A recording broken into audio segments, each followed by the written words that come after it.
Bienvenue dans ce 8e et dernier parcours de notre cursus management Agir en leader. Nous avons vu à travers les différents parcours que le manager possède plusieurs casquettes, doit adopter différentes postures selon les situations.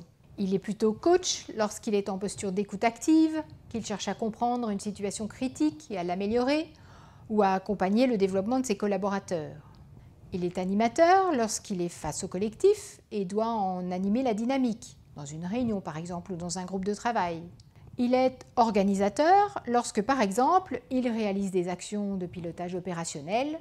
Et enfin, il est leader lorsqu'il comprend les tendances et enjeux économiques, sociaux et environnementaux, affiche une culture de résultats, d'innovation et d'amélioration, d'éthique et de bienveillance, définit une vision pour son périmètre et la communique, donne du sens aux actions et inspire ses équipes, propage avec conviction les valeurs de l'entreprise et de son entité, prête attention aux difficultés de ses collaborateurs, prend des décisions impartiales en utilisant ce que l'on appelle son pouvoir de direction, annonce habilement les décisions qu'il a prises et enfin recadre les dérives et gère les conflits lorsqu'ils se présentent.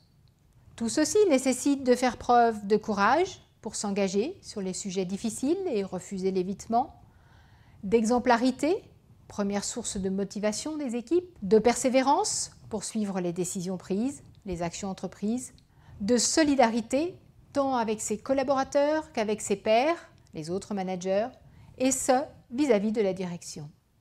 Le rôle de leader est souvent le plus difficile à jouer, ce qui en fait souvent le talon d'Achille du manager, alors que cette posture est critique pour asseoir sa légitimité.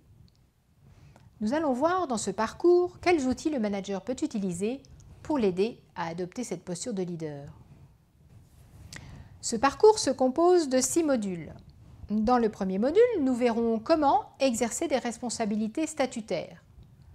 Le second module vous donnera des clés pour prendre et annoncer une décision.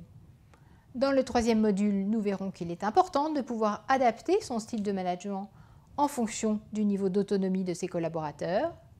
Dans le parcours 4, nous découvrirons une approche pour prévenir et gérer les situations de conflit. Dans le 5e module, nous aborderons les notions de stress et de risques psychosociaux. Enfin, dans le 6e module, nous vous donnerons des clés pour réussir vos présentations. Si vous participez à un cursus intra-entreprise en fin de parcours, notre atelier vous permettra de construire votre plan de management. Je vous souhaite un agréable parcours. Rendez-vous donc pour notre premier module, exercer des responsabilités statutaires.